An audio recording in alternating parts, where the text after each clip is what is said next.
शुरुआत करते हैं आज के क्लास का। आर्टिकल्स हम लोग पढ़ रहे हैं और इंडेफिनिट आर्टिकल्स चल रहा है। कल के क्लास में हम लोगों ने देखा था कि इंडेफिनिट आर्टिकल्स कौन कौन सा ऐसा सिचुएशन है जहां हम लोग यूज़ करते हैं। ठीक है, अब आज हम लोग ये देखेंगे कि इंडेफिनिट आर्टिकल्स में दो शब्द होते हैं, ए और एन। कहाँ ए यूज़ होगा और कहाँ एन यूज़ होगा। तो हम लोग बेसिकली ये बात जानते हैं, गौर से समझिएगा, कि वॉवेल से शुरू होता है तो उसके पहले एन लगाते हैं, और कॉन्सोनेंट से शुरू होता है तो उसके पहले ए लगाते हैं। लेकिन इस बात को यहाँ पर हम ऐड करना चाहेंगे कि वॉवेल लेटर नहीं, वॉवेल साउंड होना चाहिए। वॉवेल साउंड की हम बात करते हैं, ठीक है, और कॉन्सोनेंट साउंड की बात करते हैं। ठीक है, ये दो बातें सबको ध्यान में रखनी चाहिए।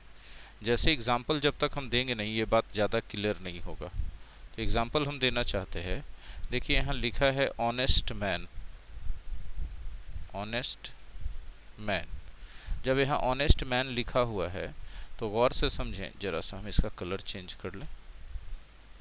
ठीक है, जब यहाँ ऑनेस्ट मैन लिखा हुआ है तो आप देखिए जो लिखा हुआ है एच, ये कॉन्सोनेंट लेटर है।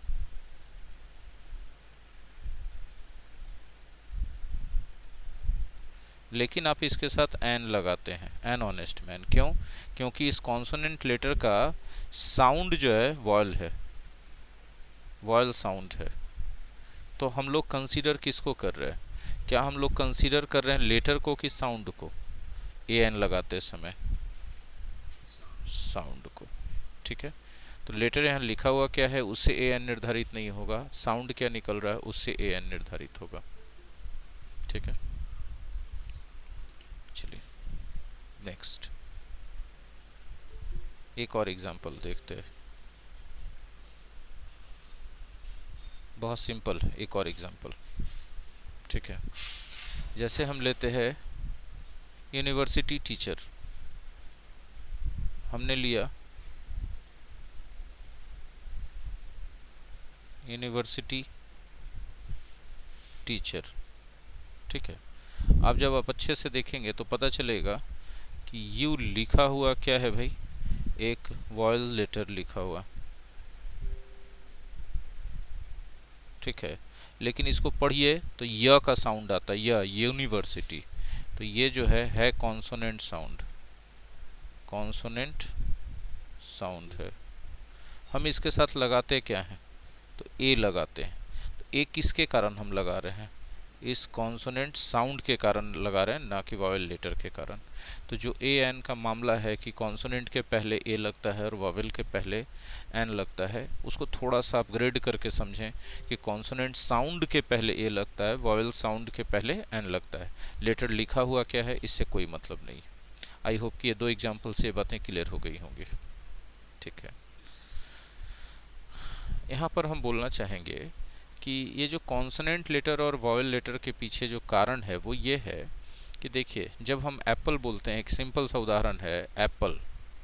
यहाँ पर गौर कीजिएगा, जो एप्पल हमने बोला, ठीक है, एप्पल क्या है? ये जो है वॉवेल है, वॉवेल साउंड है, हाँ कि ना? और ए बोलते हैं तो ये भी क्या है? वॉवेल साउंड है। तो दो वॉवेल साउंड एक साथ आ जाए तो ये साउंड कर बोल पाना वोकल सिस्टम के लिए मुश्किल होता है। हम बात इंडियंस की नहीं कर रहे हैं, अंग्रेजी इंडियंस के लिए नहीं बना था, अंग्रेजी डेवलप हुआ था यूरोपियन कंट्रीज़ में। तो उस कंट्री में उधर के में जो ज्योग्राफिकल कंडीशन है उससे जो वोकल सिस्टम है बना हुआ मनुष्यों का, उधर के लोगों का, ठीक है, वहाँ वोकल सिस्टम में वॉवेल वॉवेल कॉम्बिनेशन वाले वर्ड्स को बोलना बहुत चैलेंजिंग होता है। ठीक है, तो शुरू में आर्टिकल्स में सिर्फ ए ही था, एन नहीं था, तो लोगों को ये दिक्कत होती थी बोलने में। तब इसका उपाय निकाला गया। तो वहाँ के जो स्पेशलिस्ट लोग थे लैंग्वेज के, उन लोगों ने कहा ना कि जितना वॉवेल वॉवेल में दिक्कत होता है उतना ही वॉवेल और कॉन्सोनेंट का साउंड रहे कॉम्बिनेशन में, तो वो आसान होता है बोलना, वो बहुत सुविधाजनक होता है। जैसे बुक में ये कॉन्सोनेंट साउंड है, ठीक है, और ये वॉवेल साउंड है, तो ये वाला कॉम्बिनेशन रहता है तो ये बोलना सबसे आसान होता है। ठीक है, तो बोले कि जितना भी वॉवेल वाला वर्ड है उस सब में दिक्कत हो रहा है ना ए लगाने से, तो यहाँ सबको कॉन्सोनेंट बना दो। तो हर वर्ड को चेंज करना अपने आप में बहुत बड़ा चैलेंज था। ठीक है, डिक्शनरी कितना वर्ड है इंग्लिश में, सब में वॉवेल की जगह स्पेलिंग में कॉन्सोनेंट लगाना ये बहुत मुश्किल हो रहा था। तब बोला गया क्या ना कि अच्छा तो ऐसा करो कि ये जो है ना इसको एन कर दो, अब तो एप्पल बोलना आसान हो जाएगा। तो कुछ लोगों ने बोला कि अभी भी कहाँ वो कॉम्बिनेशन आया, यहाँ कॉन्सोनेंट हो गया, ये बात समझ में आता है, लेकिन यहाँ वॉवेल रहा, जबकि होना चाहिए था उल्टा, होना चाहिए था यहाँ वॉवेल और यहाँ कॉन्सोनेंट, ऐसा होना चाहिए था। तो जो लैंग्वेज के स्पेशलिस्ट लोगों ने था बोला कि लिखना ऐसे, लेकिन बोलते समय बोलना कैसे, तो बोलने के समय ये लोग ऐसे बोलते ए एप्पल। कोई भी नेटिव स्पीकर एन एप्पल नहीं बोलता, कभी नहीं बोलता वो लोग, एन एप्पल ए और नैपल। और ये जो है ये बहुत हल्का बोला जाता है, जिसको शॉर्ट साउंड बोलते हैं, एन एप्पल। हम लोग इंडियंस लोग बोलते हैं एन एप्पल नहीं होता है, बोलने में होता है एन एप्पल। ठीक है, ए अलग रह जाता है और एन का एन चला जाता है इधर, जो भी इधर वर्ड रहे वॉयल वाला उसके साथ। जैसे एन ऑनेस्ट मैन, हम लोग इसको क्या पढ़ते हैं, एन ऑनेस्ट मैन। एक नेटिव स्पीकर इसको पढ़ेगा एन ऑनेस्ट मैन। ए बहुत फास्ट बोलेगा, बहुत कम टाइम उस पर देगा, एन ऑनेस्ट मैन। ये एक कहानी था, इसका एग्जाम से कोई लेना देना नहीं, बस नॉलेज के लिए हमने आपको बता दिया। ठीक है, होते रहेगा, या तो एक्सेप्ट करना सीख लें आप लोग, या तो फिर छोड़ दें सोच के कि सर तो ऐसे ही बोलते रहते हैं, फालतू बातें, ये सब गलत सलत पढ़ाते हैं, हमको नहीं पढ़ना है, ये सब अपने काम का लेके निकल जाते हैं। बाकी वेरीफाई करने पे मेरा एक एक बात पढ़ाया हुआ सही निकलेगा, वो होते रहेगा। बहुत सारी चीज़ें हम ऐसे बताते रहेंगे क्लास में जो ना आपका ग्रामर किताब बताएगा ना आपका टीचर बताएगा कहीं, एकदम फैक्ट है। ये घमंड से नहीं बोलते हैं, हम बोलते हैं इस वजह से क्योंकि, ठीक है चलिए, तो ये चीज़ आप समझ गए हो कि एन का आविष्कार क्यों किया गया लैंग्वेज के अंदर, क्योंकि ये वोकल सिस्टम का प्रॉब्लम हो रहा था उन लोगों के लिए, इंडियंस के लिए नहीं, जिनकी मातृभाषा अंग्रेजी है। क्योंकि जिस देश में, पृथ्वी के जिस भूभाग में रहते हैं वहाँ का जलवायु अलग है, जलवायु अलग होने से शारीरिक बनावट बदल जाती है। तो वहाँ का जो क्लाइमेटिक कंडीशन है उसमें वोकल सिस्टम में हमारे जैसा नहीं है, उनके वोकल सिस्टम में वॉवेल के कॉम्बिनेशन में काफ़ी दिक्कत होता है, और ये कॉम्बिनेशन उनके लिए काफ़ी आसान होता है। हम लोग के लिए इससे फ़र्क नहीं पड़ता, एन एप्पल बोलो तो भी हमको वही है, ए एप्पल बोलो तो भी हम लोग को कोई फ़र्क नहीं पड़ेगा। तो ये हमारे लिए नहीं था, हम लोग इसको सीख रहे हैं, दूसरी भाषा है। ठीक है, इसीलिए, और ये जो हम लोगों के प्रोनाउंसिएशन में और लोगों के प्रोनाउंसिएशन में अंतर होता है, इस वजह से अंतर होता है क्योंकि हम लोगों का वोकल सिस्टम उन लोगों के वोकल सिस्टम से अलग है। हम लोगों की जो वर्णमाला है ना, उसके उच्चारण वो लोग नहीं कर पाएंगे, वो कभी क बोल ही नहीं पाएंगे, उनमें उनका वोकल सिस्टम में है ही नहीं। वो क के साथ विसर्ग लगा के बोलते हैं, प्लोसिव्स पढ़ा जाता है इसको, फोनेटिक्स प्रोनाउंसिएशन में ये सब चीज़ पढ़ना है, प्लोसिव्स कहा जाता है इसको, प्लोसिव्स। ठीक है, तो अभी हम इसमें ज़्यादा चर्चा नहीं करेंगे। आइए वापस, चूंकि इनडिफिनिट आर्टिकल्स है ए एन, क्यों इनडिफिनिट आर्टिकल्स है, क्योंकि यह किसी नाउन के आगे लगता है तो उसके इनडिफिनिट होने का बोध कराता है। एक छोटा सा एग्जाम्पल यहाँ घटना के तौर पे दिया हुआ है। ठीक है, कि कल मैं पटना जा रहा था, yesterday I was going to Patna by train. रास्ते में मैं एक लड़के से मिला, वहाँ एक लड़के से मिला मतलब एक संख्या हाईलाइट नहीं किया जा रहा है, मैं किसी लड़के से मिला, वो लड़का मेरे लिए अनजान है। ठीक है, तो यहाँ पर ए लगा रहे हैं, क्यों, क्योंकि नाउन सिंगुलर है, काउंटेबल है, कॉमन है और इनडिफिनिट है, कोई डिफिनिट लड़का नहीं है। लेकिन फिर लड़के से मिला, वो लड़का बहुत हैंडसम और इंटेलिजेंट था। अब जो लड़का हम बोल रहे हैं वही डिफिनिट लड़का है जिससे हम मिले थे, तब यहाँ पर ए नहीं लगा करके द लगाया जाएगा, क्योंकि जब हम यहाँ लड़के की बात कर रहे हैं तो हम उस डिफिनिट लड़के की बात कर रहे हैं जिससे मैं मिला था। लेकिन जब हम पहली बार बात किए थे तो कोई डिफिनिट नहीं था, बस कोई लड़का था ऐसे ही, तो वहाँ ए लगा था। तो ये इनडिफिनिट का बोध कराता है, मतलब जनरल का बोध कराता है, और द जो है डिफिनिट का बोध कराता है। चलिए आगे बढ़े।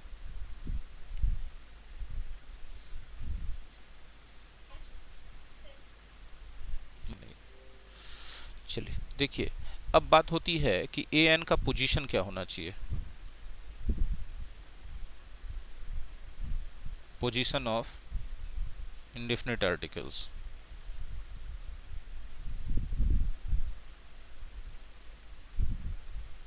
इंडेफिनिट आर्टिकल्स का पोजीशन क्या होना चाहिए। ठीक है, तो इंडेफिनिट आर्टिकल्स के पोजीशन के बारे में कोई खास बात नहीं है, हम लोग सब जानते हैं कि अगर ए या एन है इंडेफिनिट आर्टिकल तो इसके बाद नाउन आएगा। जब भी हम नाउन बोलेंगे इंडेफिनिट आर्टिकल के साथ तो समझ लीजिएगा कि वो नाउन में इतना सारा क्वालिटी रहेगा, सिंगुलर वो रहेगा, वो काउंटेबल रहेगा, मेरे साइड में बारिश हो रही है, और वो कॉमन रहेगा। ठीक है, तीनों क्वालिटी रहेगा तब। ठीक है, एग्जाम्पल के तौर पे ही इज अ बॉय या राम इज ए बॉय।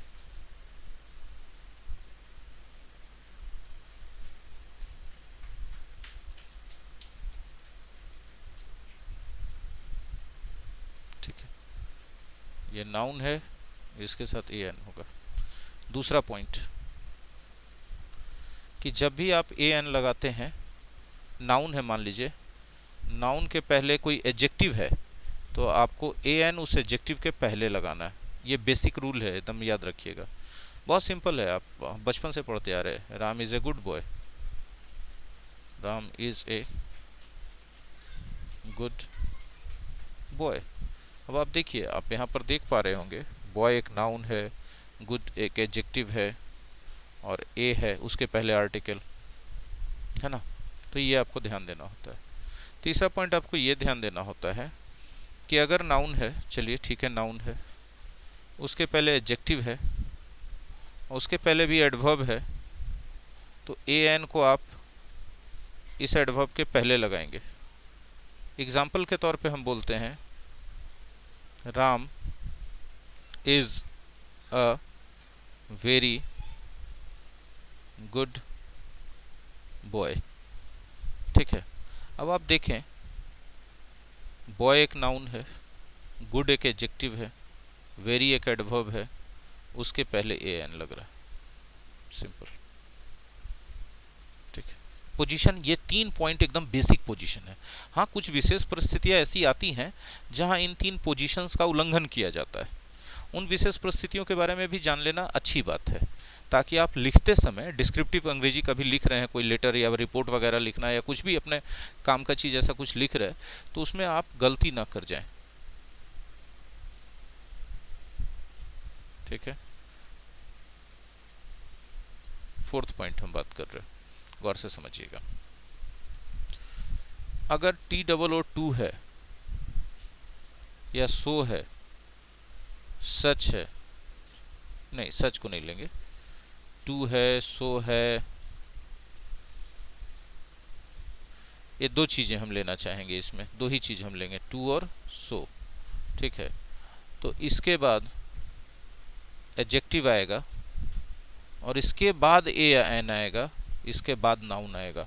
और आपकी जानकारी के लिए बता दें कि टू और सो खुद एडवर्ब है, तो ए एन तो होना चाहिए था टू और सो के पहले, लेकिन इसमें ऐसा नहीं होता है। टू और सो के साथ स्पेशल बात चलता है कि टू और सो है तो नाउन के पहले ए एन लगेगा डायरेक्ट।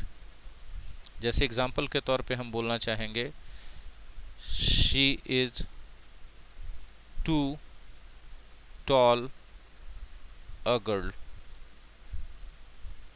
ठीक है, नाउन है, एडजेक्टिव है, और ये एडवर्ब है। ये सारे एडवर्ब के लिए नहीं नियम लागू होगा, ये टू और सो के लिए होगा कि एडवर्ब रहने पर भी ए एन जो है नाउन के पहले आएगा। सामान्य अर्थों में तो एडवर्ब के पहले आ जाता है ए एन, यहाँ एडवर्ब एडजेक्टिव और नाउन के बीच में नहीं डालेंगे सामान्य एडवर्ब में, जैसे हमने यहाँ करके एग्जाम्पल में दिखाया था। इस वाक्य का हिंदी अगर आप चाहें तो इसका होगा कि वह एक ज़रूरत से ज़्यादा लंबी लड़की है, वह एक ज़रूरत से ज़्यादा लंबी लड़की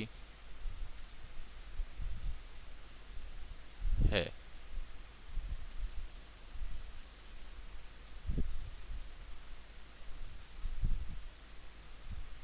ठीक है, इस एक को ब्रैकेट में रखने का कारण है कि आप इस एक को बोलें चाहे ना बोलें, यहाँ ए लगेगा।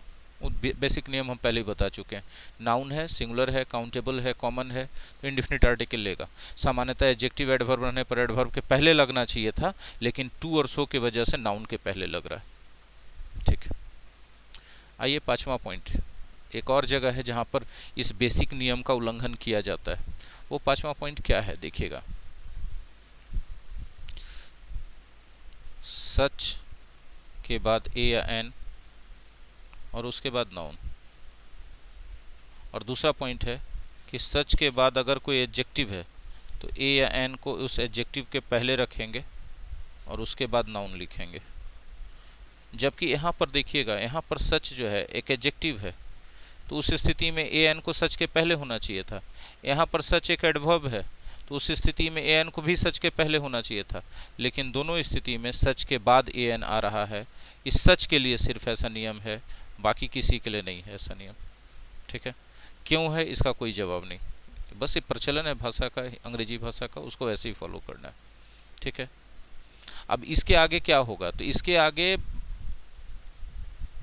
दैट से या एज से वाक्य जुड़ता है। हम एग्जाम्पल देके समझा देते हैं, आपको क्लियर हो जाएगा। ठीक है, he is such a boy that everybody likes. वह एक ऐसा लड़का है कि हर कोई उसको पसंद करता है। ठीक है, सच नाउन ए एन। एक और एग्जाम्पल देखिए,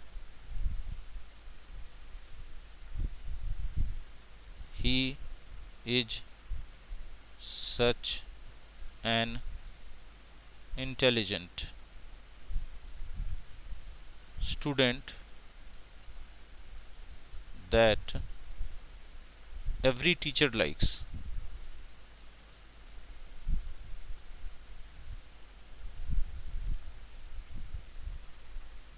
देखिए यहाँ पर सच है, एडजेक्टिव है, नाउन है, सच के बाद ही ए एन आया है, ये वाला सेकंड वाला स्ट्रक्चर। वह इतना तेज लड़का है, इतना तेज छात्र है कि हर टीचर उसको पसंद करता है। सच के आगे जब सेंटेंस जुड़ता है तो दैट से जुड़ता है या एज से जुड़ता है, वो आगे चल के पढ़ना है, प्रोनाउन में भी पढ़ना है, एडजेक्टिव में भी पढ़ना है, इसको आके दो जगह पे पढ़ना है इसको। तो ये ऐसी परिस्थितियां हैं जहां पर हम लोग थोड़ा सा पोजीशन ऑफ इंडेफिनिट आर्टिकल्स के नियम का उल्लंघन करते हैं हम लोग। ठीक है, इसके अलावा जो बातें होती हैं, हाँ बोलिए। ये बहुत अच्छा सवाल है कि ए लगेगा या एन लगेगा, ये कौन सा वर्ड डिसाइड करेगा। तो ए या एन के जस्ट बाद जो भी वर्ड है उसके साउंड पर डिपेंड करेगा। जैसे सेकंड एग्जांपल में हमने यहाँ जो लिखा है, एन के बाद इंटेलिजेंट है जो कि एक वॉयल साउंड है, तो एन लगा।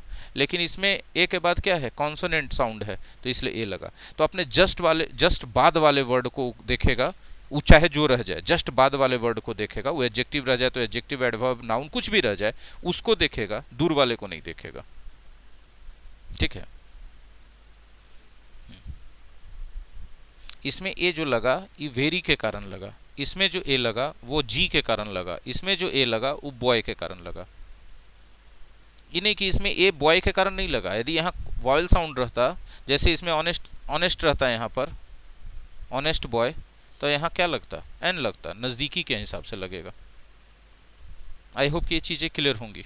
ये बहुत अच्छा सवाल था, ये बहुत अच्छा सवाल था। इसमें बहुत सारे छात्र कंफ्यूज होते हैं।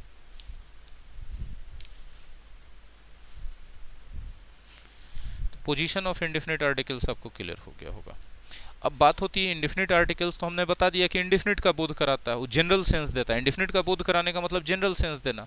ये तभी यूज करते हैं जब कोई नाउन सिंगुलर हो, काउंटेबल हो, कॉमन हो। तीनों क्वालिटी किसी एक नाउन में है और उस नाउन के पहले कोई डिटरमाइनर्स नहीं आ रहा है, तो ए या एन में से जो भी कॉन्सोनेंट और वॉवेल साउंड के हिसाब से सही लगता है लगा दीजिए।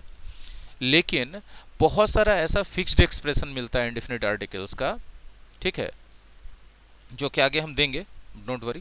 बहुत सारा ऐसा इंडेफिनिट आर्टिकल्स का फिक्स्ड एक्सप्रेशन मिलता है जहां पर कि आपको कोई लॉजिक ही नहीं बनता है उसमें कि आप क्या नियम बोलिएगा, बस उसको मान लेना है। जैसे उदाहरण के तौर पे हम बोलते हैं ठंड मार देना, ठीक है, तो ठंड नाउन है मानते हैं, लेकिन हम जब बोलते हैं ठंड मार देना तो उसका अंग्रेजी होता है कैच ए कोल्ड। तो हम तो बोले ए तब लगना चाहिए जब सिंगुलर हो, काउंटेबल हो, कॉमन हो। तो कोल्ड ना सिंगुलर है चलिए मान लेते हैं, काउंटेबल नहीं है। अब बिना काउंटेबल के ए एन आप कैसे लगा सकते हैं? ठीक है, तो आपको ये चीजें ध्यान देनी होती है कि ये बस होता है, उसमें आपका कुछ नहीं चलेगा बुद्धि कि नहीं आप काहेल का लगा दिए, तो आप बहस करते रहिए, मेरे पास कोई जवाब नहीं फालतू का। ठीक है, अब यहां पर हम 3 गोल्डन रूल्स बताना चाहेंगे। 3 golden rules about the use of indefinite articles।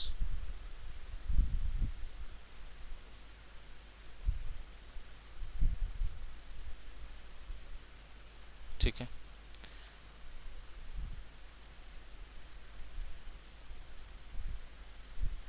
तीन पॉइंट हम बोलना चाहेंगे। पहला, ए या एन कभी भी किसी अनकाउंटेबल नाउन के साथ मत लगाओ।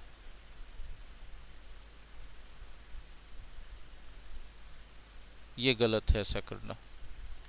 दूसरा, ए या एन कभी भी किसी प्लूरल नाउन के साथ मत लगाओ। यदि कॉमन सेंस होगा तो ये तो अपने आप पता चल जाएगा कि प्लूरल नाउन के साथ ए एन कैसे लगाएंगे।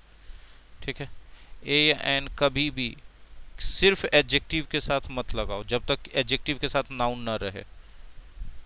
जे एडजेक्टिव के साथ नाउन है तब सोच लो कि एन लगेगा कि नहीं लगेगा, चेक कर लो। एग्जाम्पल्स हम बोल देते हैं।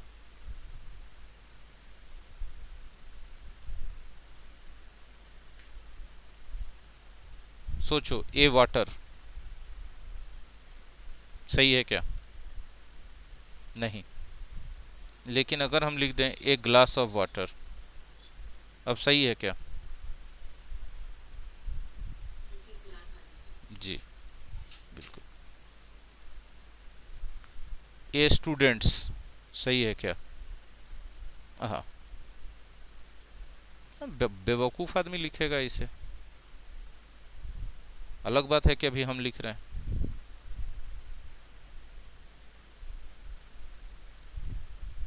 गलत है, ऐसे नहीं लिखा सकता। हाँ, लेकिन आप बोल सकते हैं a class of students, a group of students, ये सही हो गया। क्योंकि बीच में यहाँ क्या आ गया, एक सिंगुलर नाउन आ गया। कलेक्टिव है हालांकि, लेकिन फिर भी है तो सिंगुलर ही। ठीक है, आप बोल सकते हैं क्या ऐसे, ही इज एन ऑनेस्ट।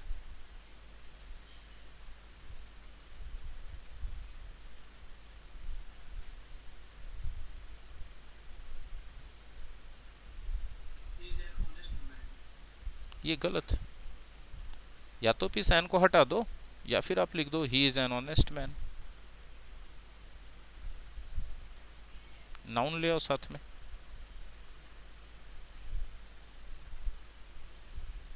ठीक है, नाउन आ गया, ये सही हो जाएगा।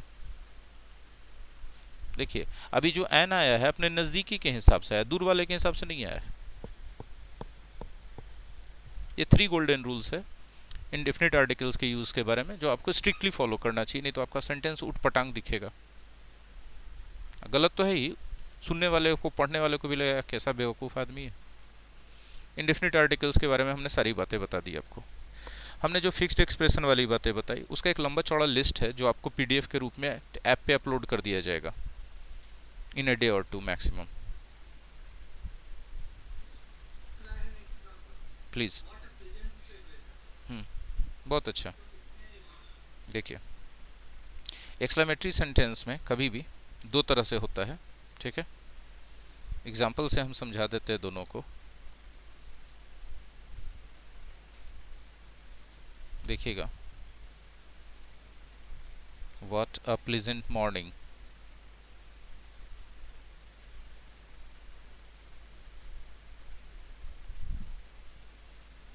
मॉर्निंग नाउन, प्लीजेंट एडजेक्टिव उसके पहले। लेकिन यही चीज हम हाउ से लिख देंगे तो मामला थोड़ा चेंज हो जाएगा। हाउ प्लीजेंट अ मॉर्निंग, बदल गया बात। बात तरीका मतलब सिर्फ बदल गया, बात तो दोनों एक ही है। Exactly exactly। और याद रखिए कि ये दोनों वर्ड एडवर्ब है यहां पर। तो एक्सक्लेमेटरी सेंटेंस में इस चीज को आप ध्यान देंगे। अच्छा सवाल था, काफी अच्छा सवाल था ये। आई होप कि ये चीजें क्लियर हो गई जो हमने आपको अभी बताई। चलिए आगे। अब हम लोग बात करेंगे डिफिनिट आर्टिकल्स की। ठीक है, डिफिनिट आर्टिकल्स के अंतर्गत सिर्फ एक ही वर्ड आता है। कौन सा वर्ड आता है? द। ठीक है, बस सिंपल सा एक फंडा, खाली एक फंडा आपको याद रखना है। कौन सा फंडा याद रखना है? कि जब किसी भी नाउन को डिफिनिट होने का आपको बोध कराना है, आप द लगा दीजिए। चाहे नाउन सिंगुलर हो, चाहे प्लूरल हो, चाहे काउंटेबल हो, अनकाउंटेबल हो, इससे कोई मतलब आपको नहीं होना चाहिए। अभी आप नीचे के रूल्स पे ध्यान मत दीजिएगा, खाली मेरी बात सुने गौर से। नीचे जितना भी पॉइंट लिखा उस पर आप ध्यान देंगे तो मेरी बात नहीं समझ पाएंगे। ठीक है, जब कोई नाउन डिफिनिट होने का बोध कराना हो, ठीक है, डिफिनिट होने का बोध ग्रामर नहीं कराता, आप कराते हैं कि आप क्या कहना चाह रहे हैं, इस पर डिपेंड करता है। आप उसके साथ द ठोक दो, चाहे वो कोई कैसा भी नाउन रहे। ठीक है, जैसे यदि आप कहना चाहते हो जरा खिड़की बंद कर दीजिए, तो हम जब बोलते हैं जरा खिड़की बंद कर दीजिए किसी को, तो मेरा इशारा किसी डिफिनिट खिड़की की तरफ होता है। वो हाथ से हो, आंख से हो, या फिर ऐसा माहौल हो कि घर में, कमरे में उसी वही एक खिड़की है, तो जाहिर सी बात है खिड़की बंद कर दिया मतलब उस पर्टिकुलर खिड़की को बोल रहे हैं। तो पर्टिकुलर डिफिनिट का मतलब पर्टिकुलर का हम बात कर रहे हैं। Please close the window, close the window, the window, the window. Respond करेंगे तो अच्छा है। ठीक है, क्लोज द विंडो। उसी तरह बोलते हैं जैसा बोतल लाइए, तो जब हम बोलते हैं जैसा बोतल लाइए, तो मतलब होता है कि कोई डिफिनिट बोतल है जो आसपास के जगह पर रखा हुआ, आप उसको लेना चाह रहे हैं। Please pass me the bottle. ये सेंस है, सिचुएशन है। एक एग्जांपल और देखिए, इस क्लास के छात्र बहुत ही इनएक्टिव हैं। इस क्लास के छात्र बहुत ही इनएक्टिव हैं। स्टूडेंट्स नहीं, द स्टूडेंट्स, क्योंकि हम डिफिनिट पर्टिकुलर स्टूडेंट्स की बात कर रहे हैं, इस क्लास के स्टूडेंट्स की बात कर रहे हैं। The students of this class are very inactive.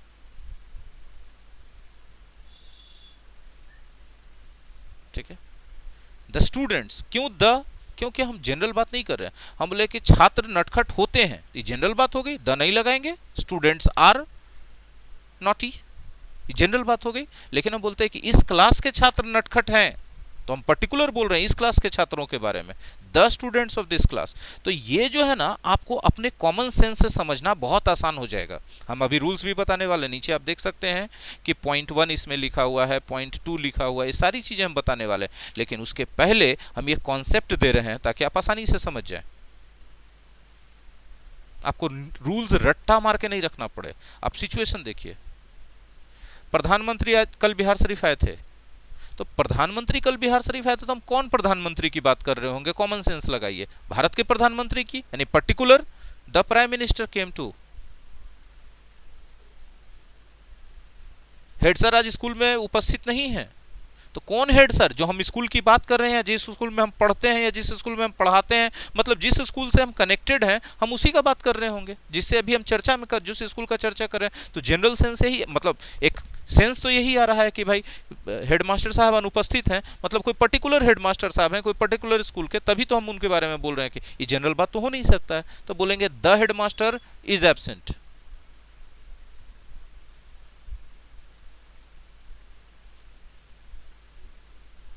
Chowmein बड़ा अच्छा लगा, म्यूट करके रखें। चाउमीन बड़ा अच्छा लगा, जब हम बोलते हैं चाउमीन बड़ा अच्छा लगा, इसका मतलब कोई पर्टिकुलर चाउमीन है जो हमको खाने के लिए दिया गया था। कोई ग्रामर नहीं है यहाँ पर, कॉमन सेंस है, बुद्धि है। जिसके पास है ठीक है, नहीं है तो फिर रट्टा मारवे करोगे भैया। आगे हम रूल्स बताने जा रहे हैं, तुम्हारी मर्जी है। ठीक है, the chowmein was very tasty. Neha बेटा म्यूट करो, जब काम कर रहे हो तो म्यूट कर लो।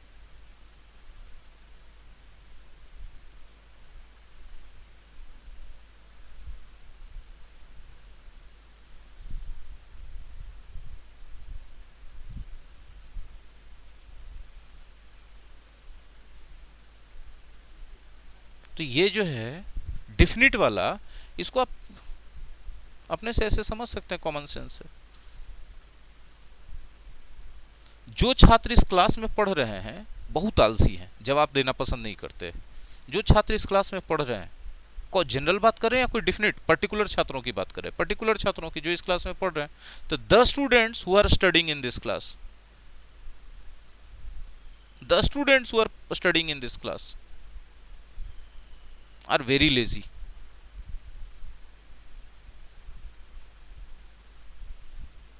जो लड़का प्राइज अभी थोड़ा देर चुप रहे, जो लड़का प्राइज जीता है वो मेरा क्लासमेट है। हम जनरल लड़कों की बात नहीं कर रहे, किसी जनरल लड़का की बात नहीं कर रहे, वो पर्टिकुलर लड़का जो प्राइज जीता है उसकी बात कर रहे हैं। The boy who has won the prize is my classmate. हम पर्टिकुलर की बात कर रहे हैं। इतना सारा हमने दे दिया एग्जाम्पल। अब जिनको कॉन्सेप्ट क्लियर होना होगा वो हो गया होगा, जिनको नहीं हुआ है वो अपना नियम देखें, रट्टा मारेंगे, हम एक्सप्लेन करने जा रहे हैं। अगर किसी नाउन के बाद रिलेटिव क्लाउज लगा रहे तो उस नाउन के साथ द लगा दीजिए, क्योंकि वो नाउन डिफिनिट हो जाएगा। क्योंकि आप तो बोल रहे हैं कि हम सेंस समझेंगे नहीं, हमको नहीं दिमाग लगाना उतना, तो आप नाउन के बाद म्यूट करें। नेहा बेटा म्यूट करो बेटा, बार बार बोलना पड़ता है, नॉइज आ रहा है। ठीक है, रिलेटिव प्रोनाउन भी हमको, रिलेटिव प्रोनाउन हमको नहीं पहचान में आता तो जान लीजिए कि हु, विच, दैट, हुज, हुम, ये सब रिलेटिव प्रोनाउन। यदि किसी नाउन के साथ ही पूरा रिलेटिव प्रोनाउन या इनफैक्ट कहें तो रिलेटिव क्लाउज लगा रहे तो आप उसके साथ द लगा देंगे सीधा सीधा। जितना भी हम नियम बता रहे हैं हम खुद ऐसा ऐसा सेंटेंस बना देंगे कि सब नियम फेल हो जाएगा।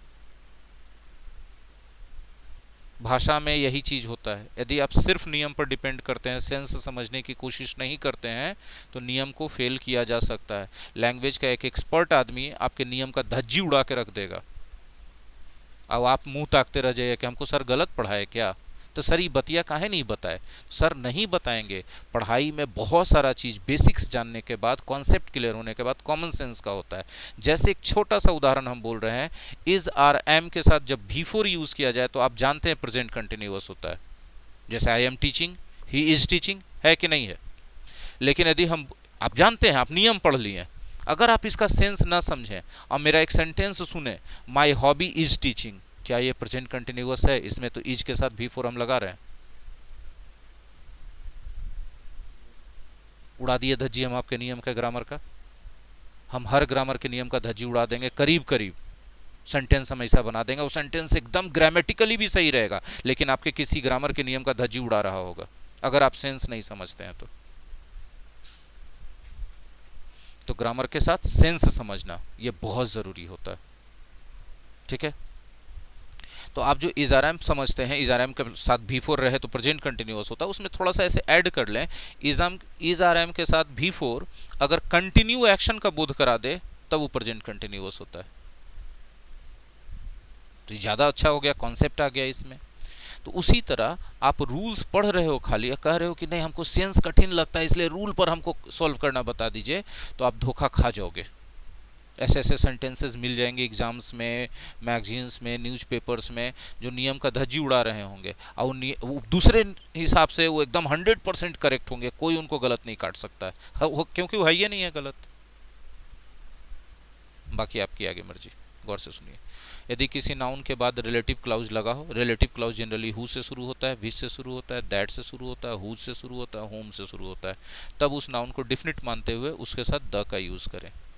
जैसे यदि लिखते हैं a boy who has won the prize is my classmate, तो गलत हो जाएगा क्योंकि आप कोई जनरल लड़के के बारे में बात नहीं कर रहे हो, उस लड़के के बारे में बात कर रहे हो जिसने पुरस्कार जीता है। तब आप उसके साथ क्या यूज़ करोगे? चूंकि पर्टिकुलर के बारे में बात कर रहे हो तो द यूज़ करोगे।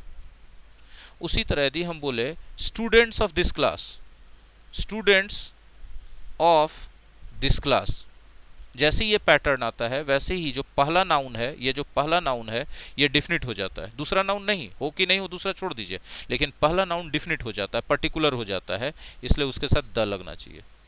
जैसे हमने लिखा girl in red, in preposition है, रेड एक नाउन है, गर्ल एक नाउन है। लाल कपड़ों वाली लड़की मेरी बहन है, मतलब हम जनरल बात नहीं कर रहे हैं, सब लड़की के बारे में नहीं बोल रहे हैं, हम उस पर्टिकुलर लड़की के बारे में बोल रहे हैं जो लाल कपड़े पहने हुए हैं। तो यहाँ पर पहला नाउन चूंकि डिफिनिट हो गया, पर्टिकुलर हो गया, इसलिए द का यूज किया गया। ठीक है, तो आप ये नियम समझो या कॉमन सेंस लगाओ।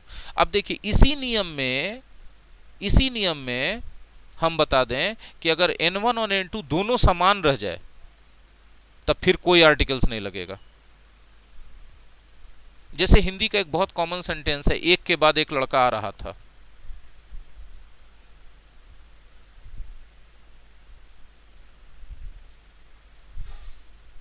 एक के बाद एक लड़का आ रहा था। तो इस तरह का वाक्य जो है इसी तरीके से बनता है, boy after boy was coming. वह एक के बाद एक किताब पढ़ते जा रहा था, he was reading book after book. A book after a book या नहीं बोलेंगे, the book after the book नहीं बोलेंगे, ऐसा कुछ नहीं बोलेंगे, कोई आर्टिकल्स नहीं लगेगा। जबकि यहाँ नाउन सिंगुलर भी है, काउंटेबल भी है, कॉमन भी है, फिर भी नहीं लगेगा इस पर्टिकुलर सिचुएशन में।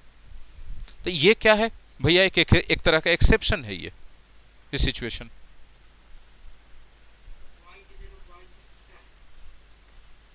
ना कभी नहीं, प्लूरल भी नहीं होगा। देखिए यहां लिखा है दोनों नाउन समान तथा सिंगुलर। अगर ये प्लूरल हो गया तो क्या हो जाएगा, गलत हो जाएगा। सिंगुलर होगा तभी सही होगा ये। और आर्टिकल्स भी नहीं लगेगा, नो आर्टिकल्स। बहुत अच्छा क्वेश्चन था ये। और जाहिर सी बात है सिंगुलर है तो वह भी उसके साथ क्या चलेगा, देखिए सिंगुलर। चलिए आगे, ठीक है। अभी अभी तीसरा पॉइंट हम वही जो सबसे पहले समझाए कि कॉन्टेक्स्ट से यानी सिचुएशन से अपने आप पता चल जाता है कि नाउन डिफिनिट है या नहीं है, ठीक है। अगर आपको सिचुएशन नहीं समझ में आता तो पीछे वाला नियम पर आप चलिए, दो नियम हम बताएं, बाकी आगे आपकी मर्जी। बोलिए। देखिए पानी शीतल होता है, गौर से समझिएगा, पानी शीतल होता है। हम क्या बोलना चाह रहे हैं, जनरल बात है कि कोई पर्टिकुलर पानी के बारे में बात है। यहाँ कोई आर्टिकल्स नहीं लगाएंगे। वाटर इज कूल या कोल्ड, जो भी हम बोले पानी शीतल है। अब सोचिए, थोड़ा कॉमन सेंस लगाइए। Particular, particular, the water is cold. इस कुएं का पानी शीतल है। अब फिर बोलिए जनरल की particular, particular, the water of this well is, mute कर दें काइंडली पूछने के बाद, the water of this well is cold. I hope कि क्लियर है।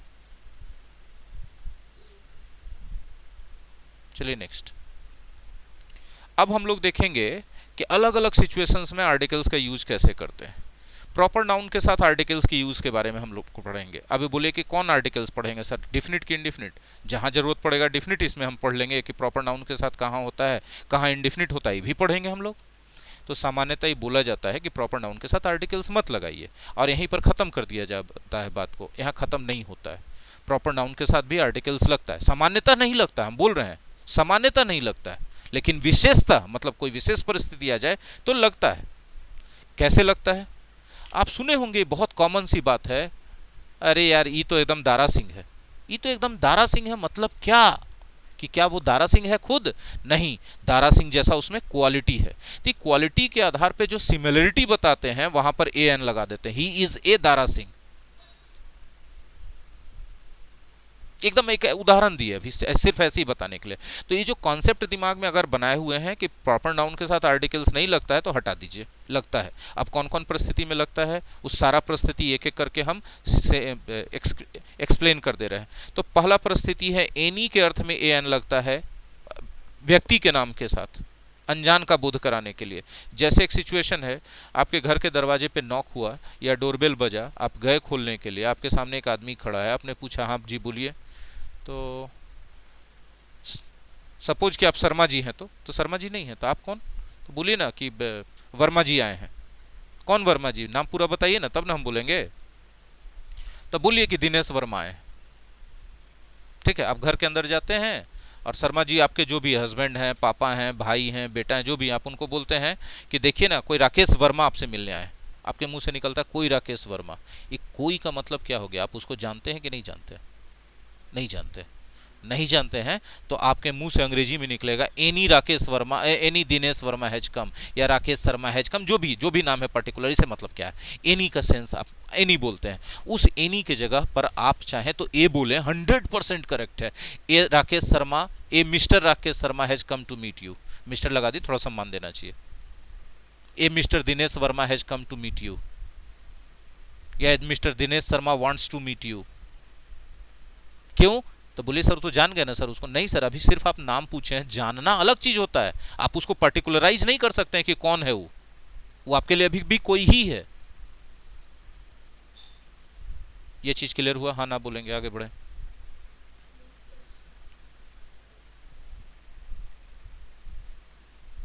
ठीक है, अब हमने अभी बताया था कह रहे वो तो एकदम दारा सिंह है। तो आप जब बोलते हैं एकदम दारा सिंह है, तो एक दम दारा सिंह और दो दम दारा सिंह क्या होता है?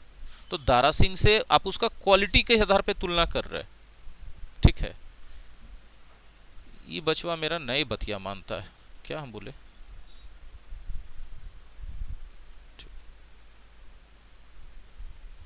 तू एकदम दारा सिंह है, मतलब दारा सिंह जैसा उसमें क्वालिटी है। वहां बोल रहे हैं दारा सिंह, लेकिन दारा सिंह बोलने का मतलब आप कहना चाह रहे हैं बहुत ताकतवर आदमी, तो he is a Dara Singh. इसको कभी कभी आप ऐसे भी बोलते हैं, वो अपने मोहल्ले का दारा सिंह, अपने गांव का दारा सिंह है। तो मतलब अपने जैसे दारा सिंह अपने फील्ड में सबसे ताकतवर आदमी थे, वो किंग कॉन्ग को भी हरा दिए थे।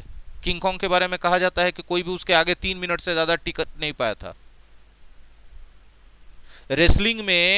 रेसलिंग जो ऑर्गेनाइजेशन होता है जो रेगुलेट करता है, उसने दारा सिंह के राइट हैंड पे बैन लगाया हुआ था कि राइट हैंड से ही मार देता है आदमी, मर जा सकता है, इतना इसका हाथ कड़ा पड़ता है। राइट हैंड पे बैन था दारा सिंह का। अब सोचिए कि उसके ताकत का क्या मिसाल था उस आदमी का।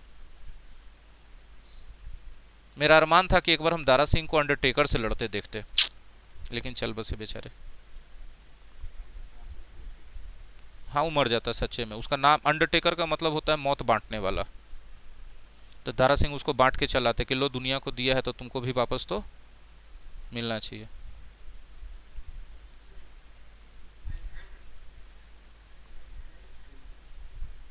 हम्म,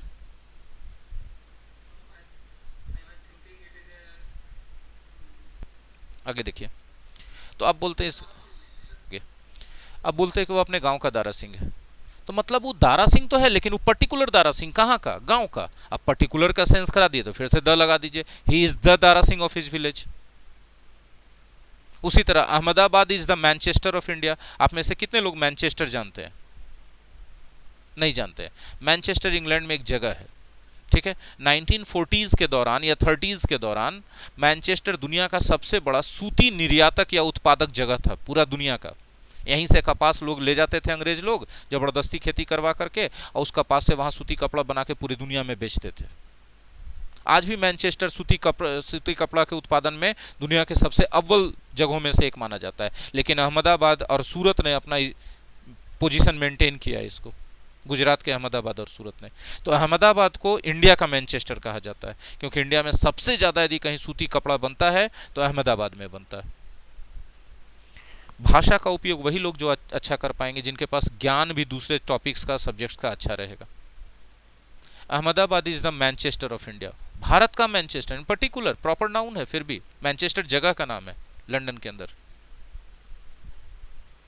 he is the Dara Singh of his village. ठीक है, अब अगला सिचुएशन देखिए। प्रॉपर नाउन के साथ हम फिर द लगा रहे हैं क्योंकि डिफिनिट का बोध कराएंगे। राहुल को जानते हो? कौन राहुल? क्लास 5 वाला राहुल? हाँ यार, हम जानते हैं, आई know the Rahul from class 5। Particular Rahul, बहुत सारे राहुल हो सकते हैं, आप उस पर्टिकुलर राहुल की बात करो जो क्लास 5 से है। I know the Rahul from class 5, I know the Rahul from Ekangar Sarai. तो पर्टिकुलर राहुल, तो द लगा दिए। अब कितना ग्रामर आप पढ़ते रहोगे? पढ़ते रहो। अच्छा, गीता को जानते हो? कौन गीता? जो रेसलिंग में जीती थी लास्ट संडे को। अच्छा, वो गीता हम जनवे करते हैं, मतलब वो पर्टिकुलर गीता हो गई। हम मिले हैं उससे यार, हम गीता से मिले जो कुश्तियां जीती थी पिछला Sunday. I have met the Geeta who won the wrestling last Sunday.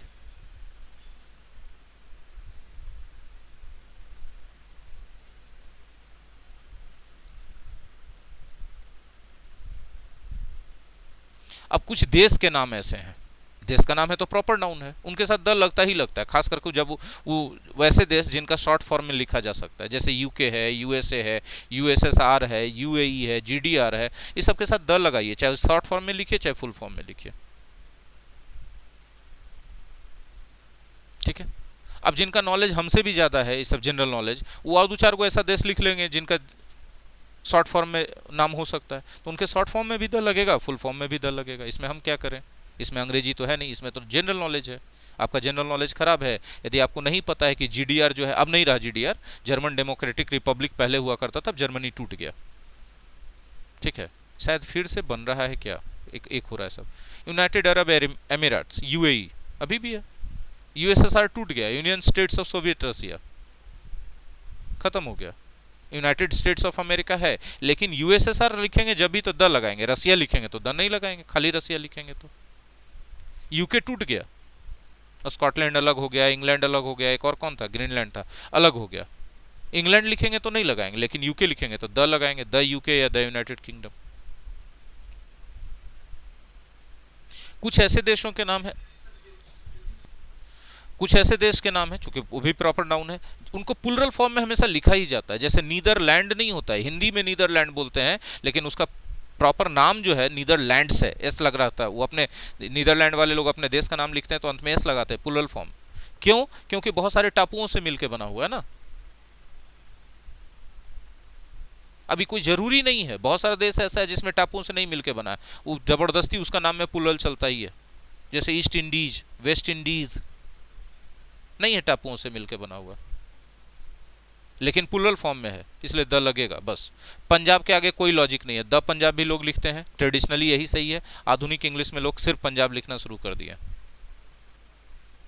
इसके अलावा बचपन से आप पढ़ते आ रहे हैं कि नदी का नाम हो, समुद्र का नाम हो, सागर का नाम हो, महासागर का नाम हो, झील हो, पर्वत श्रृंखला हो, द्वीप समूह हो। द्वीप समूह बोल रहे हैं, द्वीप नहीं बोल रहे हैं, द्वीप समूह बोल रहे हैं, पर्वत श्रृंखला बोल रहे हैं, एक पर्वत का नाम नहीं बोल रहे हैं, तो इन सब के साथ द लगाइए।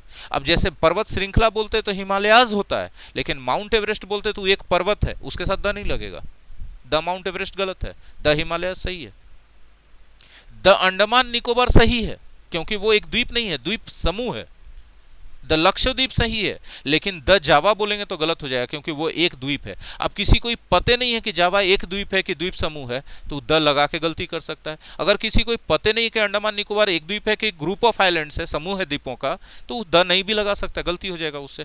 तो अंग्रेजी सिर्फ अंग्रेजी नहीं है, बहुत जगह पर अंग्रेजी सही करने के लिए दूसरे सब्जेक्ट्स का नॉलेज होना भी जरूरी होता है। सुमात्रा बोल दिए, पता नहीं चल रहा है किसी को सुमात्रा है कुछ ही, पढ़वे नहीं किया लाइफ में, झक मारा, तो हम कुछ ही करें। द सुमात्रा नहीं हो सकता क्योंकि एक द्वीप का नाम है। जकार्ता बोल दिए, एक द्वीप का नाम है। सिसिली बोल दिए, एक द्वीप का नाम है, नहीं लगाइए। सिलोन बोल दिए, पुराना टाइम में श्रीलंका को बोला जाता था, वो एक द्वीप है, नहीं लगाइए द उसमें, लगाइएगा गलत हो जाएगा। अब नहीं जान रहे सब तो मत जानिए।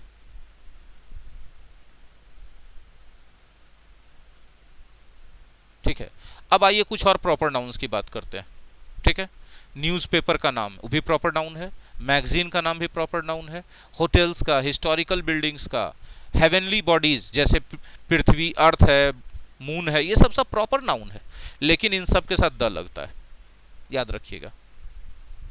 इन सब का नाम जहीं भी, जैसे हिंदू, टाइम्स ऑफ इंडिया, ये सब पेपर है, द लगाइए, नहीं लगाइए गलत हो जाएगा। कॉस्मोपॉलिटन मैगजीन है एक प्रकार का, विमेंस इरा मैगजीन है, ये सब इंटरनेशनल मैगजीन है। प्रतियोगिता दर्पण आप लोग पढ़ते होंगे तैयारी करने के लिए, प्रतियोगिता किरण द लगेगा। ठीक है, होटल मौर्या पटना में है, द ताज इसका पूरा श्रृंखला है, ठीक है, इसके साथ द लगेगा। हिस्टोरिकल बिल्डिंग्स ताजमहल है, द लगाइए। हेवनली बॉडीज द अर्थ लिखिए, लेकिन यहाँ याद रखिएगा कभी भी ऑन द अर्थ नहीं लिखा जाता है, ऑन अर्थ लिखा जाता है। ऑन अर्थ का मतलब होता है इस दुनिया में, what the hell are you doing on earth, तुम इस दुनिया में कर क्या रहे हो, लेकिन ऑन द अर्थ नहीं बोलेंगे। तो बोले सर यदि कोई चीज जमीन पर गिरल है तो वो ऑन द अर्थ नहीं है, ऑन द फ्लोर है, ऑन द ग्राउंड है। ठीक है, आगे सुनिए, साइंटिफिक इन्वेंशंस जितने भी वैज्ञानिक आविष्कार हैं उनके साथ द लगता है, जैसे the television, the radio, the mobile phone. लेकिन कभी भी वॉच द टीवी या वॉच द टेलीविजन नहीं बोला जाता है, देखिए यहाँ साइड में लिखा है एक्सेप्शन के तौर पे। यार इतना गंदा क्या हो जाता है कभी कभी, एक्सेप्शन है, वॉच द टीवी नहीं होता है, वॉच टीवी होता है। वॉच द टेलीविजन नहीं होता, वॉच टेलीविजन होता है। ऑन द टीवी नहीं होता है, ऑन द टेलीविजन नहीं होता, ऑन टीवी ऑन टेलीविजन होता है। नहीं लगाएंगे ये सब में आर्टिकल्स। ये चार को जो यहाँ लिखे हैं बस वही है। अभी नहीं कि ऑन फोन बोल दीजिएगा, गलत हो जाएगा। ऑन द फोन होता है, ऑन द रेडियो होता है, लेकिन on radio on the TV नहीं होता, ऑन टीवी होता है।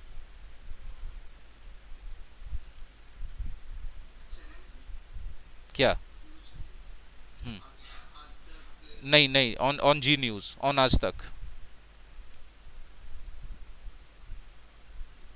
अच्छा सवाल था।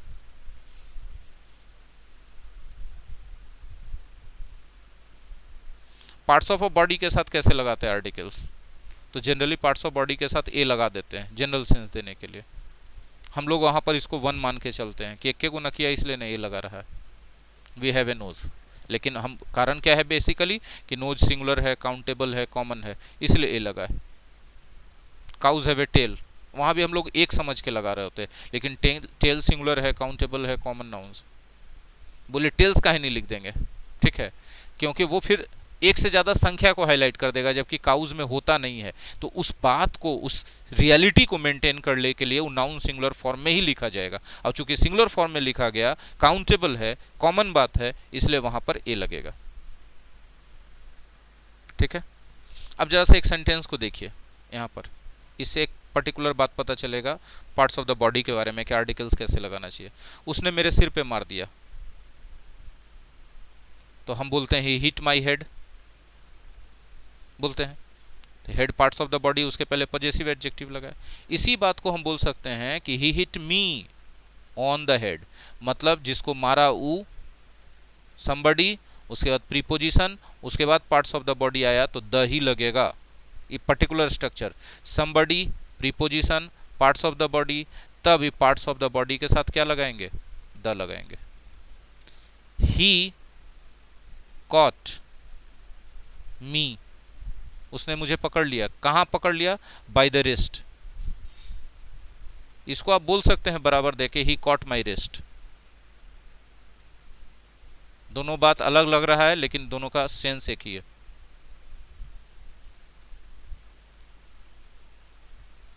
क्लियर है? तो देखिए यहां पर दे ही दिया, ही कॉट माई आर्म, बराबर ही caught me by the arm. ठीक है,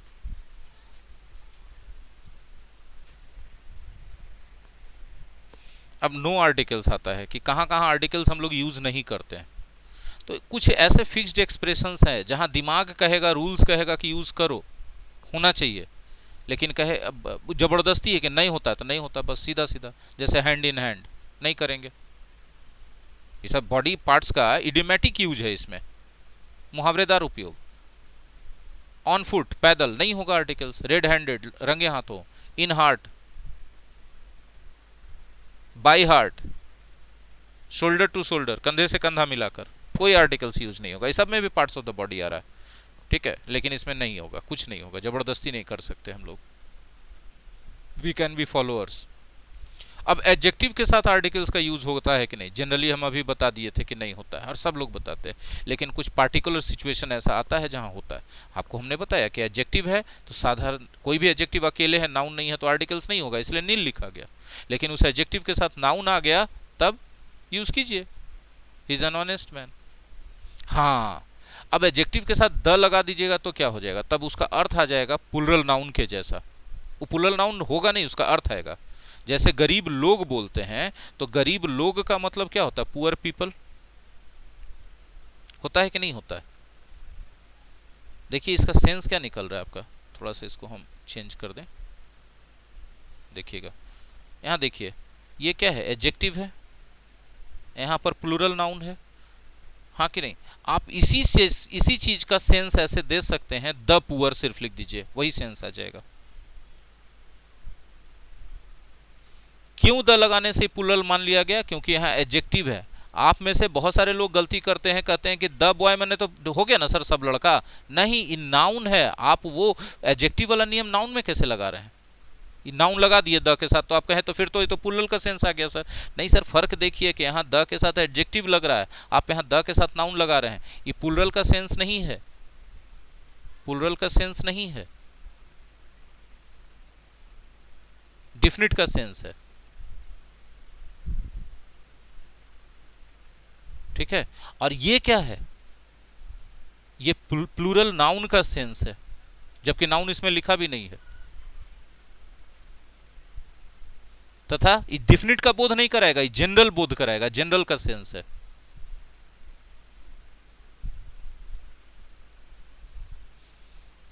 क्या ये पॉइंट समझ पाए? ये पॉइंट थोड़ा सा चैलेंजिंग हो सकता था।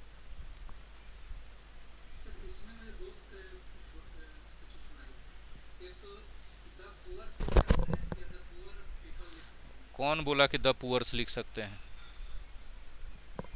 एडजेक्टिव में एस कभी नहीं लगता, हमने एस कहाँ लगाया है जो आप एस लगा रहे हैं? ये लिखें तो भी सही, ये लिखे तो भी सही, एस नहीं लगाइए, एडजेक्टिव में एस नहीं लगता है, सिर्फ द पुअर होता है।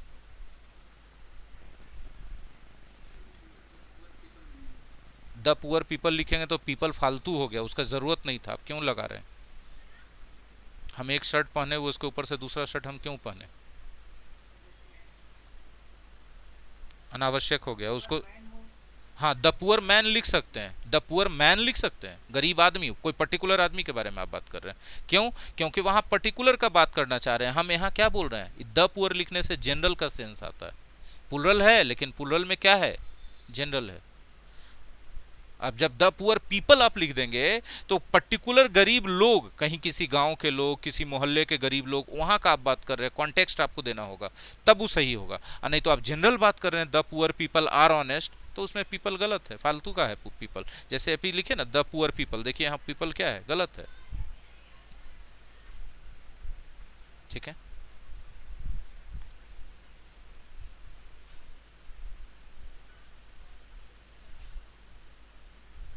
देखिए यहाँ पर हिंदी से, गरीब लोग, ईमानदार होते हैं, ये जनरल बात है या पर्टिकुलर बात है? गरीब लोग ईमानदार होते हैं, हमको बताइए, क्या ये जनरल बात है या पर्टिकुलर बात है? ये जनरल बात है।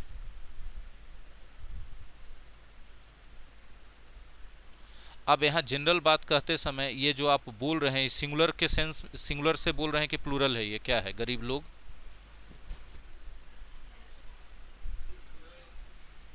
आप इसका अंग्रेजी बना सकते हैं द पुअर, आप सोचेंगे लोग है तो पीपल लगा देते हैं, आर ऑनेस्ट। आप देख क्या रहे हैं कि हम जनरल बात कर रहे हैं और प्लूरल से बात कर रहे हैं, द के साथ एडजेक्टिव लगा हुआ है। तो ये जब द के साथ एडजेक्टिव लग गया तो ये जनरल बात भी हो गया और ये प्लूरल भी हो गया, इसलिए इसका उपयोग गलत हो गया। यहां तक समझ में आ गया सबको?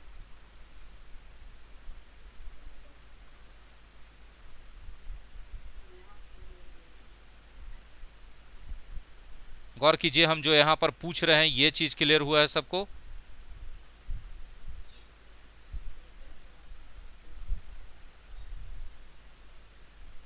चलिए आगे देखिए। इतना तो गंदा करवा दिया बोर्ड को, बोर्ड साफ रहना चाहिए थोड़ा। अच्छा देखिए, हमने बोला कि यहाँ हम लोग जनरल बात कर रहे हैं और प्लूरल भी है, तो द के साथ जैसे ही हम लोगों ने एडजेक्टिव लगाया, जनरल बात भी हो गया और प्लूरल भी हो गया, इसीलिए पीपल लिखना फालतू हो गया, फालतू, इसलिए इसको हटाना पड़ेगा। इसी बात को हम चाहें तो हम ऐसे लिख सकते हैं, पुअर पीपल आर ऑनेस्ट, ठीक है। पूछिए फिर यहां पर द क्यों नहीं लगाए? क्योंकि जब हम प्लूरल नाउन लिख रहे हैं, ठीक है, तो जनरल का बोध कराने के लिए प्लूरल नाउन के साथ कोई आर्टिकल्स नहीं लगाते हैं। कल पॉइंट ही पढ़ाए हैं, हाँ या ना बोलिएगा।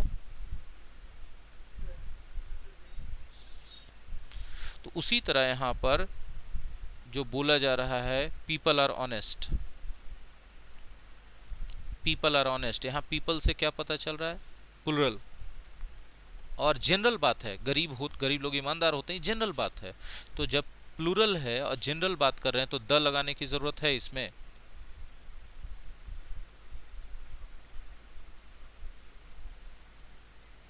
इसीलिए द नहीं लगा। तो बोलिए पुअर क्यों लगाए? क्योंकि गरीब का सेंस आ जाए इसके लिए पुअर लगाना पड़ा। जितना ये सही उतना ये सही। अच्छा, जब हम बोलते हैं गरीब लोग ईमानदार होते हैं तो क्या उसके जगह हम बोल सकते हैं कि एक गरीब आदमी ईमानदार होता है?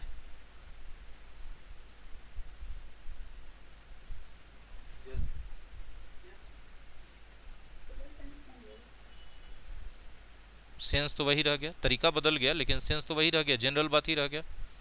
एक गरीब आदमी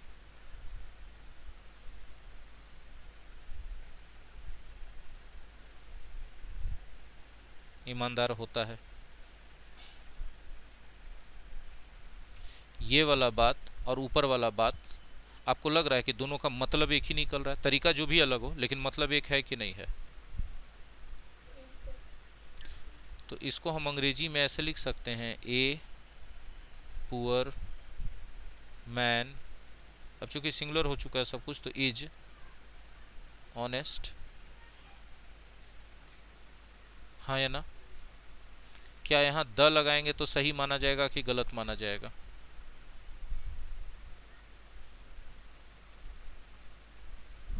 रॉन्ग माना जाएगा। क्यों?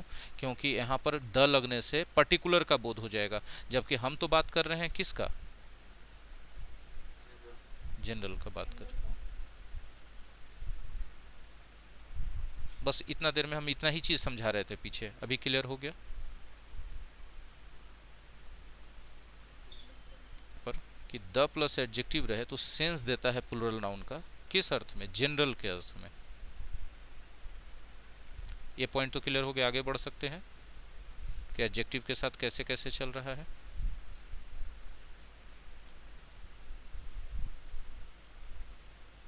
आगे अब अगर कॉम्पेरेटिव डिग्री का एडजेक्टिव है तो उसके साथ आर्टिकल्स नहीं लगेगा, लेकिन उसी कॉम्पेरेटिव डिग्री एडजेक्टिव के साथ कोई नाउन है तब ए एन लगेगा। ठीक है, देखिए यहाँ पर Sonu Nigam is better than Abhijeet Sawant. Better क्या है? कॉम्पेरेटिव डिग्री, इसलिए ए लगाना यहाँ गलत हो गया, बिना ए के लिखे तो सही हो गया। लेकिन जैसे ही हमने लिखा Sonu Nigam is a better singer, तो बेटर कॉम्पेरेटिव डिग्री है, उसके बाद एक नाउन लगा दिए, तब ए या एन जो भी है, यहाँ कॉन्सोनेंट साउंड है बेटर, इसलिए ए लगा, तो उसके हिसाब से एक ए एन लगेगा। यही हम बताए कि यदि कॉम्पेरेटिव डिग्री है तो उसके साथ आर्टिकल्स नहीं लगता है, लेकिन कॉम्पेरेटिव डिग्री के साथ नाउन है तो उसके साथ ए एन लगता है। क्यों लगता है?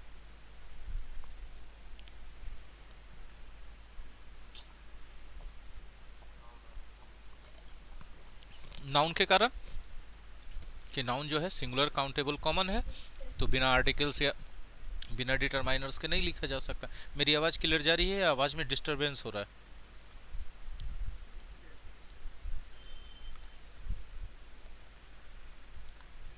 इसमें कोई कंफ्यूजन? आगे बढ़े। कॉम्पेरेटिव डिग्री है, इसके बाद ऑफ द टू लगा है, तब उस कॉम्पेरेटिव डिग्री के पहले आप क्या लगा दीजिए? द लगा दीजिए। कॉम्पेरेटिव डिग्री है लेकिन इसके बाद ऑफ द टू लगा है, तो इस टू के साथ तो द लग ही रहा है, इस कॉम्पेरेटिव डिग्री के साथ भी द लगेगा। जैसे एग्जांपल है, Sonu Nigam and Abhijeet Sawant are singers. Abhijeet Sawant पहला इंडियन आइडल था, Indian Idol season first start हुआ था तो उसमें ये जीता था। Sonu Nigam and Abhijeet Sawant are singers. Sonu Nigam is the better of the two, of the two, दोनों में से। ये जो दोनों है, टू है, ये पर्टिकुलर टू है। कौन कौन है? सोनू निगम है और अभिजीत सावंत है। तो चूंकि पर्टिकुलर टू है इसलिए इसके साथ द लगा। और ये तो ग्रामर का ऐसी जबरदस्ती वाला नियम है कि इस स्थिति में द लगाना है तो लगाना है, कोई लॉजिक तो है नहीं इसके पीछे।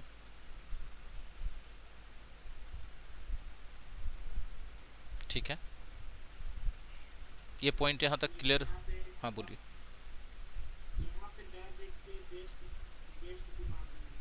हाँ, बहुत अच्छा सवाल है, बहुत अच्छा सवाल है। लेकिन द देख के जैसे ही आपको बेस्ट आ जाए ना दिमाग में, तो इधर चेक कर लीजिएगा कि टू है, तो टू में कैसे सुपरलेटिव डिग्री हो सकता है? टू में तो जब भी होगा तो कंपेरेटिव ही होगा, है ना? अब यही टू के जगह थ्री रह जाता ना यहाँ, तब यहाँ सुपरलेटिव ही होता, द लगवे करता, सुपरलेटिव हो जाता है यहाँ। ये सवाल बहुत अच्छा है, क्योंकि इस पे बहुत फ्रीक्वेंटली कॉमन एरर्स और फिल इन द ब्लैंक्स दोनों तरह के क्वेश्चंस पूछे जा रहे हैं एग्जाम में।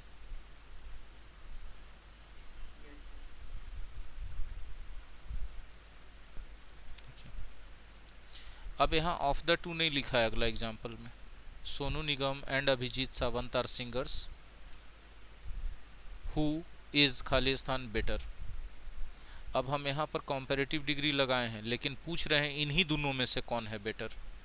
तब तब उस कॉम्पेरेटिव डिग्री के साथ भी फिर द लगेगा। सेंस में यहाँ ऑफ द टू छुपा हुआ है, लिखा हुआ नहीं है, लेकिन सेंस में छुपा हुआ है।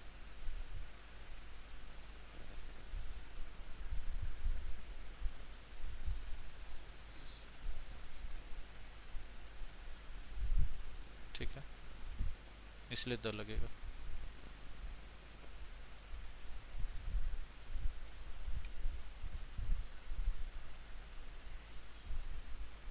सुपरलेटिव डिग्री के साथ द लगता ही लगता है, नाउन रहना चाहिए।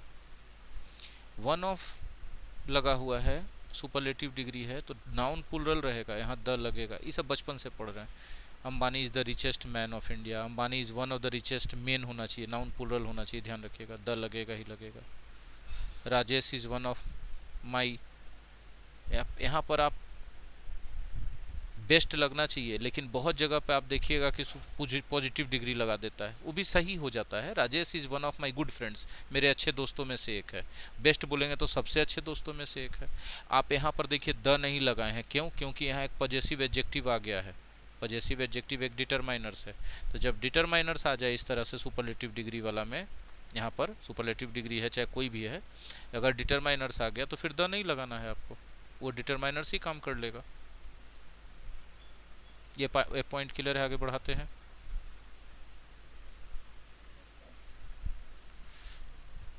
Fixed expression of articles. I have caught a cold. जी बोलिए, बोलिए। इसका पॉजिटिव डिग्री बनेगा, Rajesh is one of my best friends का पॉजिटिव डिग्री होगा, very few of my friends are as good as Rajesh.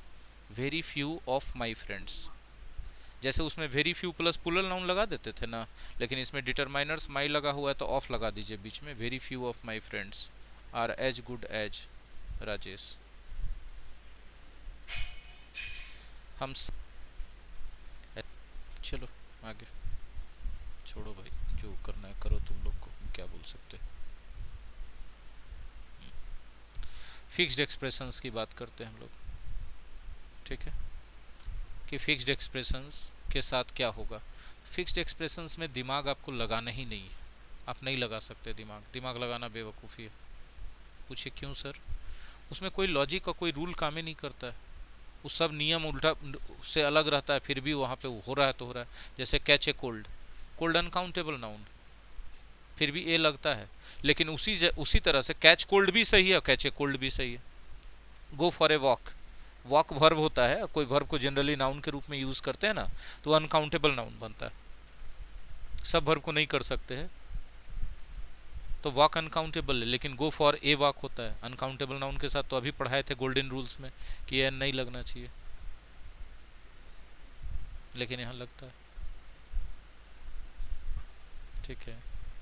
Common nouns के साथ आर्टिकल्स का यूज कैसे करेंगे, तो ये तो शुरुआते में बता चुके हैं, इसमें आप दोबारा क्या बोले हम, शुरुआत ही में बताएं, बताएं कि नहीं बताएं, ठीक है जी।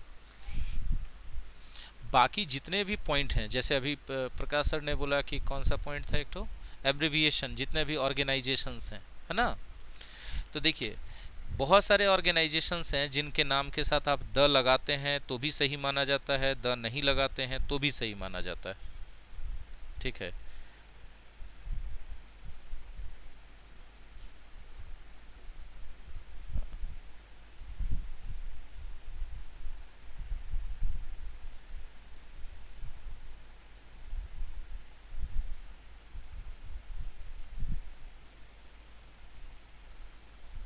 हेलो। हेलो।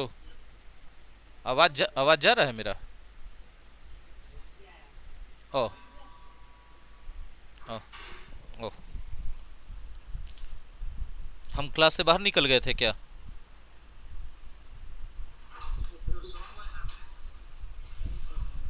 अच्छा।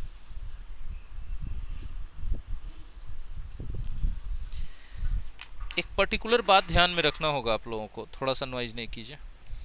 कि जब भी आप कोई न्यूज़पेपर का हेडिंग देखिएगा ना, तो कहीं भी कितना भी द का रूल हो, आर्टिकल्स का रूल हो, उसमें आर्टिकल्स नहीं लगाता न्यूज़पेपर के हेडिंग में। बात समझ में आ रहा है? उसमें जगह की कमी के कारण वहां पे आर्टिकल्स नहीं लगाया जाता है।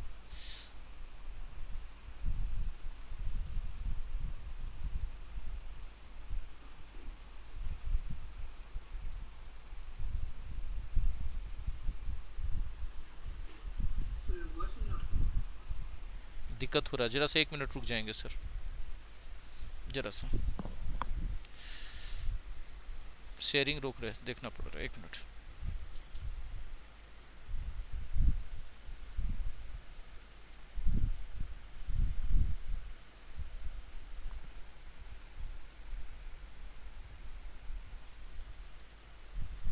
चलिए, शेयर कर रहे हैं। मेरा कंप्यूटर हैंग कर रहा था, इंटरनेट का कोई दिक्कत नहीं था। आवाज़ जा रहा है क्या? कंप्यूटर हैंग हो रहा था, शायद अपडेट आया होगा। खैर, शेयर स्क्रीन दिखाई पड़ा? अच्छा, लेट से जा रहा है, थोड़ा हैंग कर रहा है कंप्यूटर मेरा, और कोई इशू नहीं। खैर, जी। जी। अब जरा गौर से सुने प्रकाश सर वाली बात को। जितना भी शॉर्ट फॉर्म है उसमें दो तरह का होता है। एक होता है ना, एक्रोनीम होता है। एक्रोनीम क्या होता है शॉर्ट फॉर्म में, कि सबका एक एक अक्षर लेकर के एक वर्ड बना देते हैं। ठीक है? जैसे यूनिसेफ। ठीक है सर? यूनिसेफ, यूनिसेफ वर्ड को सुनिए। यूनिसेफ शॉर्ट फॉर्म है ना? हाँ। जी सर, जी सर, बिल्कुल। तो यूनिसेफ जो है शॉर्ट फॉर्म को मिला करके एक वर्ड बना दिया ना, यूनिसेफ, उसमें द नहीं लगेगा। लेकिन जब ऐसे शॉर्ट फॉर्म है, WHO है, WTO है, वहां पे आप लगाएंगे। मेरी आवाज जा रही है? हमने जो बोला आप लोग सुन पाए? हमने बोला कि जब एक्रोनिम के रूप में आप लिखेंगे तब आप नहीं लगाएंगे वहां पे। ठीक है? लेकिन जब, हाँ, लेकिन जब आप एक्रोनिम के रूप में उसको नहीं लिखा जाता है, जैसे यूनाइटेड स्टेट्स ऑफ अमेरिका, ये एक्रोनिम्स नहीं है, USA लिखते हैं, कोई वर्ड नहीं बनता शॉर्ट फॉर्म वाला मिला के। समझ पा रहे हैं आप लोग मेरी बात? तो वहां पे द लगाएंगे, वहां पे द लगाएंगे। ठीक है?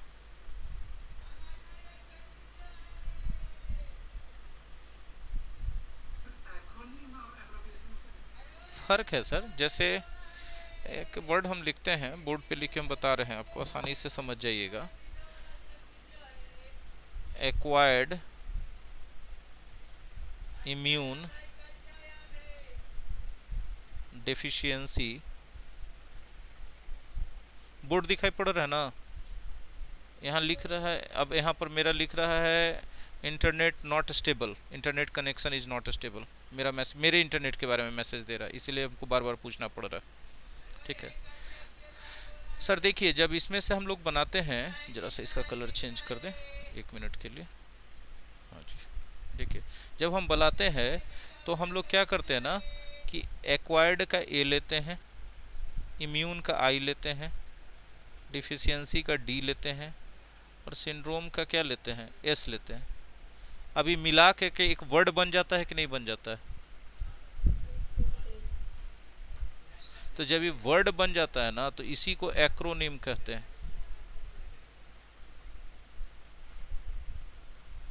समझ में आया बात? लेकिन जब आप लेते हैं वर्ल्ड हेल्थ ऑर्गेनाइजेशन, थोड़ा सा और साफ लिखें, जगह कम हो गया उधर, अच्छा नहीं लगा। इसको देखिए, वर्ल्ड हेल्थ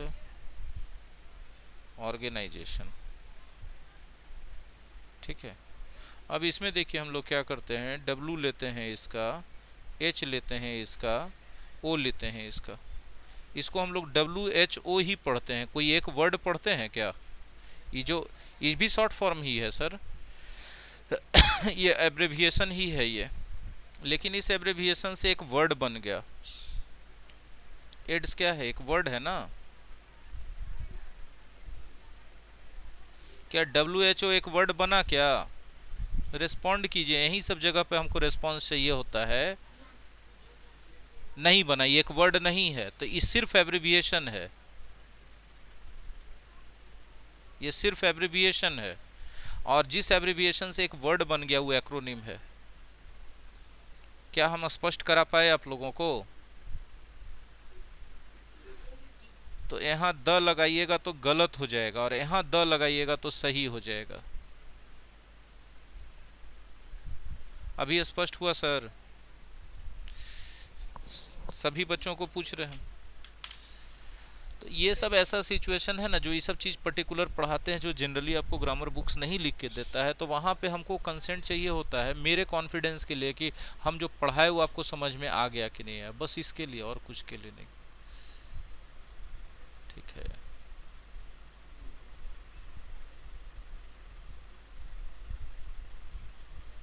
ठीक है।